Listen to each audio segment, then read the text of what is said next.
परम पवित्र भारत माता मंच प्रतिष्ठ जिलार आमादेर सभार अभिभावक श्रद्धा जिला सभापति मंच प्रतिष्ठ आमादेर सभार प्रिय सांसद कृपादा मंच प्रतिष्ठ जिलार प्राक्तन सभापति क्रमे आमादेर जहरदा स्वपनदा गोविंददा मंच प्रतिष्ठ जिलार उपसभापति संजय दा मंच प्रतिष्ठ वरिष्ठ कार्यकर्ता सन्दीपन दा मंच उपविष्ट এই কার্যক্রমে যিনি দায়িত্বে রয়েছেন গৌতম দা এবং আমার সম্মুখে উপস্থিত আত্মীয় কার্যকর্তাবৃন্দ এমনি সাধুরা ফটো না লাগানি বুঝে নিয়ে দিলেন লাগাইতে লাগে একটা পদযাত্রা এবং এইটা দুই জায়গায় দেই না যে ব্যানার এরকমই দেয় স্টেজ থেকে তো আপনার এমএলএ ফটো লাগিয়ে দিতে হবে আপনার এমপি ফটো লাগিয়ে দিতে হবে আপনার এমপি বা এমএলএ ফটো আপনি এখানে লাগাইতে পারেন আমরা এই দুইটা কার্যক্রমে আমরা সবাই কার্যকর্তারা সমবেত হয়েছি এইজন্য কার্যকর্তাদের উদ্দেশ্য করে কয়েকটি কথা বলবো আমরা জানি যে ভারতবর্ষের মধ্যে দুইজন প্রধানমন্ত্রী যারা খুব বেশি কার্যকাল এই দেশে শাসন করেছেন তার মধ্যে একজন নেহেরু ছিলেন পণ্ডিত জওহরলাল নেহেরু এবং দ্বিতীয়জন আমাদের বর্তমানে প্রধানমন্ত্রী নরেন্দ্র মোদী জওহরলাল নেহেরু আমি যদি ভুল না হই তাহলে 17 বছর 34 দিন শাসন ব্যবস্থায় ছিলেন প্রধানমন্ত্রী হিসাবে কিন্তু সেখানে যে 5 বছরের ওনার কার্যকাল সেই 5 বছরের কার্যকাল ছিল আপনার 1947 এর প্রি ইন্ডিপেন্ডেন্স থেকে যে একটা রাষ্ট্রীয় ব্যবস্থা খাড়া করে দেওয়া হয়েছিল সিলেকশন সেই সিলেকশনের মাধ্যমে ব্যবস্থা দেওয়া হয়েছিল এবং সেই 5 বছর যদি আমরা মাইনাস করে দেই তাহলে ইলেকশনের ব্যবস্থা মানে নির্বাচনী ব্যবস্থা উনি 11 বছর 34 দিনের প্রধানমন্ত্রী ছিলেন তো সেই 11 বছর 34 দিনের প্রধানমন্ত্রীর যে রেকর্ড সেই রেকর্ড ভেঙে আজকের দিনে 12 বছরের যিনি প্রধানমন্ত্রী শাসন আমাদের সম্মুখে একটা উদাহরণ হিসেবে আমাদের সম্মুখে তুলে ধরেছেন উনি মাননীয় প্রধানমন্ত্রী নরেন্দ্র মোদী আজকে বক্তব্যে অনেক কিছু বলার পূর্বে আমি আজকে এই মঞ্চ থেকে দাঁড়িয়ে এই ধরনের ভারত মাতার সুপুত্র যিনি অক্লান্ত পরিশ্রম করেন দিনে উনি দৈনিক রুটিনে 24 ঘন্টার মধ্যে 18 ঘন্টা উনি শুধু কাজ আর কাজ মাতৃভূমির জন্য সমর্পিত প্রাণ এবং মাত্র 6 ঘন্টা উনি বিশ্রামের কাজে থাকেন এবং সেই বিশ্রামের সময়ও কোনো যদি আমরা জানি ইমার্জেন্সি চলে আসে সেই সময়টুকু উনি বিশ্রাম নেননি এত সমর্পিত প্রাণ এত সমর্পিত প্রাণ এত অক্লান্ত পরিশ্রম যিনি আমাদের জন্য করেন আজকে এই মঞ্চ থেকে দাঁড়িয়ে ভারত মাতার চরণে এবং সর্বশক্তিমান প্রভুর নিকটে প্রার্থনা করি এই ব্যক্তি এই প্রধানমন্ত্রী যাতে সুস্থ শরীর থাকে এবং এই সুস্থ শরীর নিয়ে আর 12 বছর উনি আমাদেরকে নেতৃত্ব দিয়েছেন আরো কম করেও 12 বছর যাতে এই প্রধানমন্ত্রী আমাদের নেতৃত্ব দিতে পারেন এই প্রার্থনা করি 2014 পূর্বে আমাদের প্রধানমন্ত্রী আসার পূর্বে যে ব্যবস্থা ছিল সেই ব্যবস্থায় দেখবো আমরা মধ্যভোগী ছিল সেই ব্যবস্থায় আমাদের এই প্রধানমন্ত্রী আসার পর যে মধ্যভোগী যে ব্যবস্থা সেই ব্যবস্থাটাকে সরিয়ে দেওয়া হয়েছে একটা করে যদি আমরা উদাহরণ করি আগের দিনে ইন্দিরা আবাস দেওয়া হতো এবং সেই ইন্দিরা আবাস ৭৫,০০০ টাকা ছিল সেই ৭৫,০০০ টাকার ইন্দিরা আবাস পেতে গেলে ২০,০০০ টাকার ঘুষ আপনাকে বিডিওকে দিতে হতো থাকলো কত ৫৫,০০০ সেই ৫৫,০০০ টাকা আবার ১০,০০০ টাকা লোকাল সেই কংগ্রেসের যে দালাল বা রাজনৈতিক নেতা তাদেরকে দিতে হতো থাকলো কত আপনার ৪৫,০০০ সেই ৪৫,০০০ ব্যাংক থেকে ড্র করতে গিয়ে ব্যাংক কর্মীকে আরো ৫,০০০ দিতে হতো থাকলো কত আপনার হাতে ৪০,০০০ ৭৫,০০০ টাকা আপনি পাওয়ার অধিকারী সেই ৭৫,০০০ টাকা আপনার ঘরের কাছে ব্যবহার করার সময় আপনার হাতে আসতে আসতে সেটা ৪০,০০০ এ পৌঁছে যায় সেই যে ৭৫,০০০ থেকে ৪০,০০০ মিডিলে যে আপনার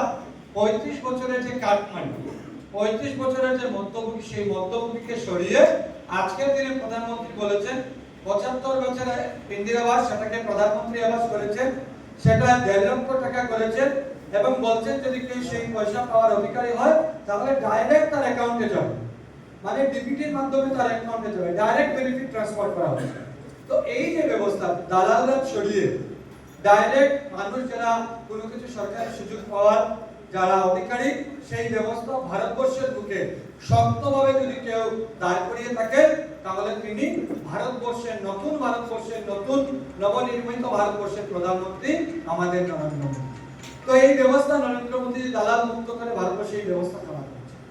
এই ব্যবস্থার বাইরে যদি আমরা স্বাস্থ্য ব্যবস্থার কথা চিন্তা করি, স্বাস্থ্য ব্যবস্থার ক্ষেত্রে অনেক মানুষ, গরিব মানুষ, বড় বড় অপারেশনের প্রয়োজন হয়।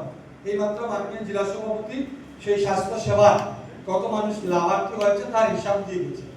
এই যে ব্যবস্থা আগে ছিল না, 5 লক্ষ টাকার অপারেশন হবে, কেউ হার্টের অপারেশন হবে, কারো লিভার ট্রান্সপ্লান্ট হবে, কারো কিডনি হবে, কারো হাড়ের কোনো অপারেশন হবে, সেই ব্যবস্থায় মানুষ প্রতিনিয়ত গরিব মানুষ যারা ছিল, যাদের রেশন কার্ড থাকার পরেও গরিব ব্যবস্থা বিপিএল ব্যবস্থা লাভ উঠাতে পারতো না, তাদের জন্য আয়ুষ্মান কার্ডের ব্যবস্থা করেছে। এবং এই আয়ুষ্মান কার্ডের মাধ্যমে আজ কোটি কোটি মানুষ যে মানুষ মারা যেত স্বাস্থ্য ব্যবস্থার অভাবে, চিকিৎসার অভাবে, সেই কোটি কোটি মানুষ আজ নতুন প্রাণ ফিরিয়ে পেয়েছে। তো এই ব্যবস্থা আয়ুষ্মান যোজনার মাধ্যমে মাননীয় প্রধানমন্ত্রী দাঁড় করিয়েছে। আপনারা জানেন স্বাস্থ্য ব্যবস্থার মধ্যে যে অ্যালোপ্যাথিক সিস্টেম রয়েছে, সেই অ্যালোপ্যাথিক সিস্টেমের যে ঔষধপত্র রয়েছে তার অনেক দাম। সেই জন্য জেনেরিক মেডিসিনের ব্যবস্থা আয়ুষ্মান যোজনার মাধ্যমে জনঔষধি দোকান, আজকালকে আমাদের হাইলাকান্দি হসপিটালেও গেলে দেখবে জনঔষধি দোকান রয়েছে। সেই দোকানে যে অ্যাসিলক বা যে গ্যাসের ওষুধ আপনি 10 টাকা 40 টাকা 50 টাকা দিয়ে আপনাকে একটা পাতা ক্রয় করতে হয়, আজকের দিনে 40 পয়সার বিনিময়ে জনঔষধি দোকান থেকে সেই জেনেরিক মেডিসিন পাওয়া যায়। তো স্বাস্থ্যের ক্ষেত্রে এরকম পরিবর্তন এনেছে।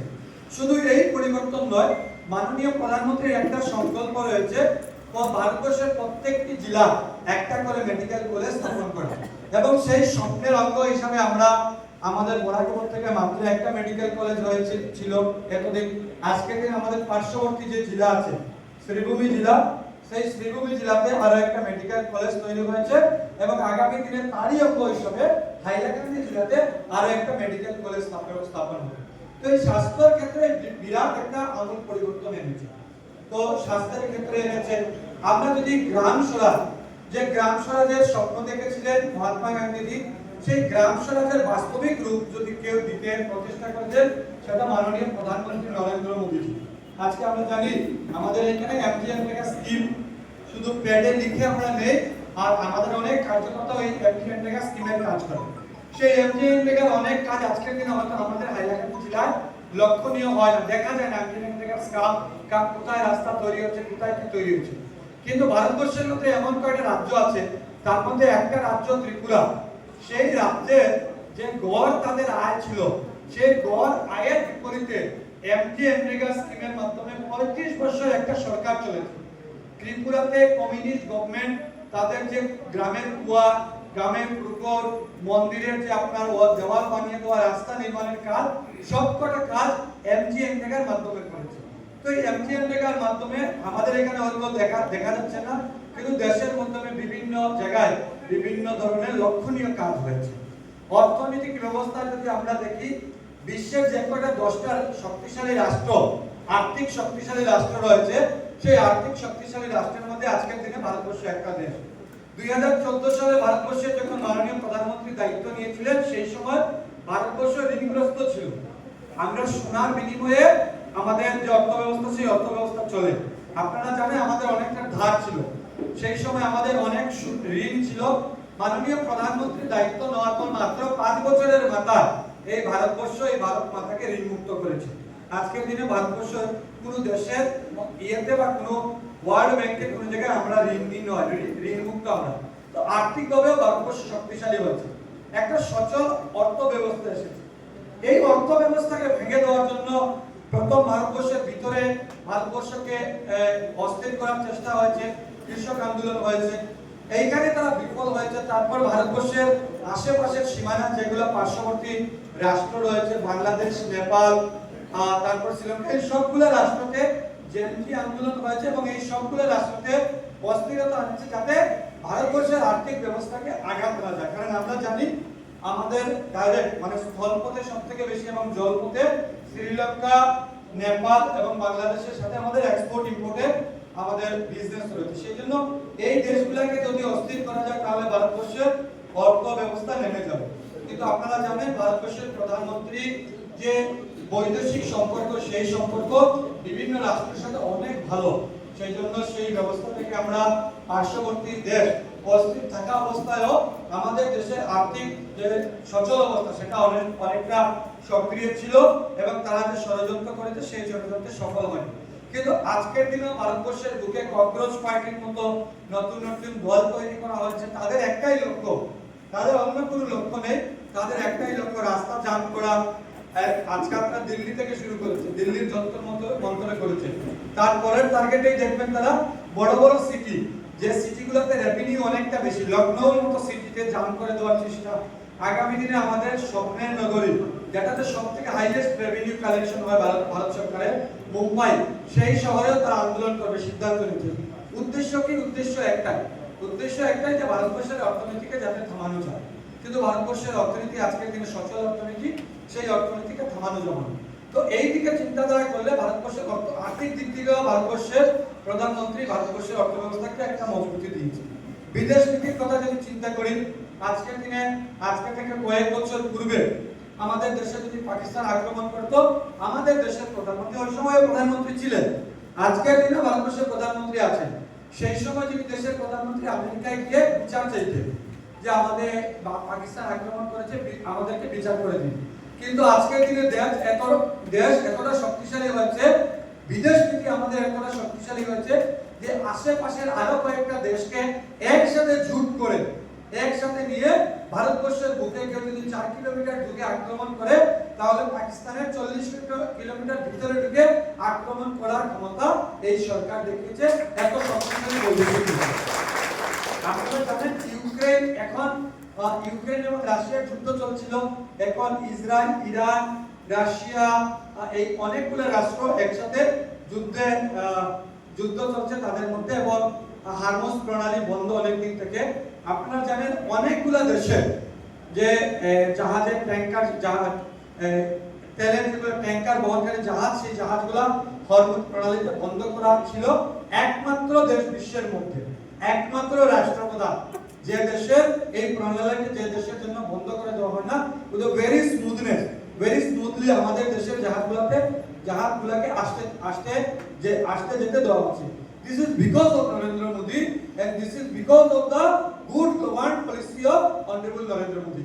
তো এই ব্যবস্থা ভারতবর্ষের বুকে প্রধানমন্ত্রী দাঁড় করিয়েছে। ইউক্রেন এবং রাশিয়ার যুদ্ধ চলছে, সবকটা দেশের প্রধানমন্ত্রী এবং রাষ্ট্রপ্রধানরা ফোন করেছেন যে ইউক্রেনে আমাদের মানুষ আছে, রাশিয়াতে আমাদের মানুষ আছে, 1 ঘন্টার জন্য আপনারা যুদ্ধ থামান, আমরা এয়ারলিফট করে আমাদের মানুষকে বের করে নিয়ে যাব। কোন দেশের কথা ইউক্রেন এবং রাশিয়ার রাষ্ট্রপ্রধান শুনেনি, একমাত্র ভারতবর্ষের কথা শুনেছে। এবং ভারতবর্ষের প্রধানমন্ত্রী যখন ইউক্রেন এবং রাশিয়ার রাষ্ট্রপ্রধানকে জয়েন্টলি ফোন করেছেন, তারপর 1 ঘন্টার জন্য আপনারা জানেন ইউক্রেনের পিছনে আমেরিকার মতো বড় শক্তিশালী রাষ্ট্র আছে, কিন্তু তারপরও 1 ঘন্টার মতো যুদ্ধ থামানো হয়েছে। এবং ভারতবর্ষের নাগরিক যারা ইউক্রেন এবং রাশিয়ায় ছিলেন, ভারতবর্ষের প্রধানমন্ত্রী এয়ার লিফট করে সবাইকে এখান থেকে বের করে নিয়ে গেছে। So this is new India. এই যে নব ভারতবর্ষ, শক্তিশালী ভারতবর্ষ, বিশ্বগুরুর আসনে ভারতবর্ষ বসবে, স্বামী বিবেকানন্দ যে স্বপ্ন দেখেছিলেন, এই স্বপ্নের ভারতবর্ষ তৈরি করা যদি কেউ কাজ করে থাকেন, তাহলে ভারতবর্ষের প্রধানমন্ত্রী নরেন্দ্র মোদী জি করেছেন। এই জন্য এই মানুষটাকে বাঁচিয়ে রাখার কাজ আমাদেরকে করতে হবে। যদি এই মানুষটার পক্ষে যদি আমরা দাঁড়াই না, এই মানুষটার কাজগুলো যদি আমরা এগিয়ে নিয়ে না যাই, তাহলে আমাদের দেশ এগিয়ে যাবে না। আমাদের দেশ এগোতে হলে নরেন্দ্র মোদীজিকে সুস্থ থাকতে হবে, ওনাকে আমরা শক্তি প্রদান করতে হবে, হাতে হাত মিলিয়ে, তবেই দেশ এগিয়ে যাবে, তবেই ভারত মাতার মান সম্মান মর্যাদা আরো এগিয়ে নিয়ে যেতে পারবো আমরা। তবেই স্বামী বিবেকানন্দ যে স্বপ্ন দেখেছেন, সেই স্বপ্ন যে ভারতবর্ষ বিশ্বগুরুর আসনে বসবে, সেই বিশ্বগুরুর আসনে আমরা বসাতে পারবো। আমি শুধু একটা আহ্বান রেখে, আমাকে লালা হসপিটালে রিভিউ মিটিং এ যেতে হবে, আমি শুধু একটা আহ্বান কার্যকর্তাদেরকে রাখবো। আজকে আমরা এখানে হাইলাকান্দি ব্লকে ছিলাম, এখানে জনকল্যাণ শিবির হচ্ছে, আগামীকালকে কাটলিচড়াতে আছে, পরশুদিন আমাদের সাউথ হাইলাকান্দি ব্লকে আছে। তো এই যে শিবিরগুলো আমাদের দায়িত্ব, সরকার আমাদেরকে সহযোগিতা করে। আমি বিধায়ক রয়েছি, কৃপাতা এমপি রয়েছেন, আমাদের জেলা সভাপতিরা রয়েছেন, আপনারা জেলা কমিটি রয়েছেন, আপনারা কার্যকর্তাদেরকে এই জিনিসগুলোতে ইনভলভ করেন। আজকে আমি একদম আমাদের ব্লক প্রেসিডেন্ট যিনি আছেন আর ভারতী, ওনাকে একদম দাঁড় করিয়ে ভাইস প্রেসিডেন্টকে বলেছি যে এই যে এতগুলো স্টল লাগানো আছে, এই সবগুলো স্টলে স্কিল ইন্ডিয়া স্টলে আমি নিয়ে গিয়েছি। স্কিল ইন্ডিয়া স্টলে আজকের দিনে স্কিল ইন্ডিয়ার মাধ্যমে আজকের দিনে ট্রেনিং চলছে। সেই ট্রেনিং চলার পর 1 লক্ষ টাকা করে লোন দেওয়া হচ্ছে। কিন্তু আমরা আমাদের কার্যকর্তারা জানে না, আমাদের এপিজিপিরা জানে না। আমাদের এপিজিপিরা শুধু আমাদের কাছে একদম জেলা সভাপতি এমপিএমএল এর কাছে শুধু পেট নিতে আসে। এমজিএন রেগা স্কিম একটাই উদ্দেশ্য, 20 গাড়ি মাল পালানো থাকলে 4 গাড়ি ফেলে বাকি 16 গাড়ি ইয়ে করা। এইগুলো থেকে বেরিয়ে আসুন। এর বাইরেও সরকার অনেক জিনিস বানিয়েছে।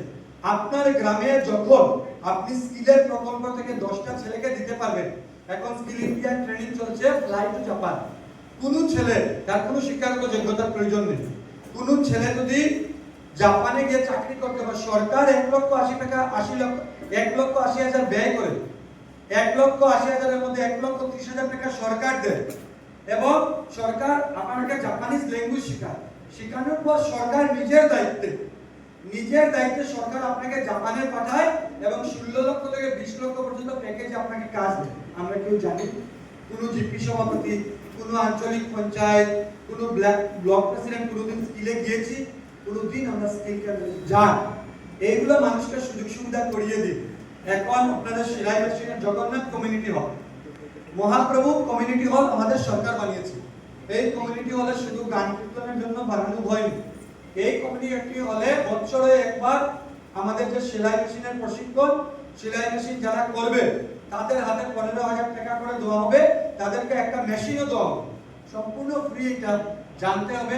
যদি আমরা না জানি তাহলে সরকারি ব্যবস্থা দুটো দিবে। সরকারি যারা ব্যবস্থা রয়েছে তারা 15,000 টাকা যেটা ফ্রি দিতে হয় মানুষকে, যেটা একটা সেলাই মেশিন দিতে হয়, যেটা 5,000 টাকা তারা নেবে। আমরা যদি ব্যবস্থায় না থাকি তারা নেবে। কোনো সময় কোনো অপশন আমরা আটকাতে পারবো না। সেই জন্য এই যে জনকল্যাণ শিবিরগুলো আছে, সেই শিবিরে যা কম করেও 12 থেকে 15টা দেখেছেন স্টল লেগেছে বিভিন্ন ডিপার্টমেন্ট, ইনক্লুডিং এমজিএন রেগা। এখন আমরা এই নাম কনভার্ট হয়েছে, বিবিজি রামতি হয়ে গেছে। এই স্কিম নেওয়ার জন্য আগামী দিনে মাননীয় মুখ্যমন্ত্রী নতুন রেগুলেশন ড্র করছেন। রেগুলেশন কিভাবে হবে জানার ইচ্ছা থাকলে সেগুলো জানেন। আমি এখানে গিয়েছি, দেখেছি এখানে স্বাস্থ্যকর্মীরা বলছেন ওরাল ক্যান্সার যেটা হয়, ওরাল ক্যান্সার মেয়েদের হয়, ব্রেস্ট ক্যান্সার যেটা হয়, সেই ব্রেস্ট ক্যান্সার, ওরাল ক্যান্সারের এখানে ক্যাম্প লাগানো হচ্ছে। সেটা আপনারা মহিলা মোর্চা দায়িত্ব নিন। আর জেলা সভাপতিকে বলুন, সাধুদা একটা ফোন করলেই হয়ে যাবে। সাধুদাকে ব্যস্ত থাকলে আমাকে বলুন, আমি একটা ফোন করব। হেলথের এই যারা আছে ব্রেস্ট ক্যান্সারের উপর যারা ক্যাম্প করে তাদেরকে নিয়ে গিয়ে ক্যাম্প করান। যুব মোর্চারা দায়িত্ব নেন, যারা স্কিল ইন্ডিয়ার সাথে যারা জড়িত আছে তাদেরকে নিয়ে গ্রামে স্কিল ইন্ডিয়ার ক্যাম্প করান। তো এইগুলো আমাদের করতে হবে। শুধু আমরা দলের দায়িত্ব নেব, এখন মন্ডল সভাপতিকে সরিয়ে কে মন্ডল সভাপতি হব, কে জেলাকে ঢুকবো, এইগুলো শুধু চেষ্টা না করে সরকার যেগুলো সুযোগ সুবিধা দিয়েছে এই সুযোগ সুবিধা যদি নিতে পারি আমরা, তাহলে আমাদের লক্ষ্য পূরণ হবে। এবং আমি বলছি আমাদের তরফ থেকে কোনো ত্রুটি থাকবে, একটু ভিডিও অফ করবে। এইবার এডব্লিউসি সেন্টার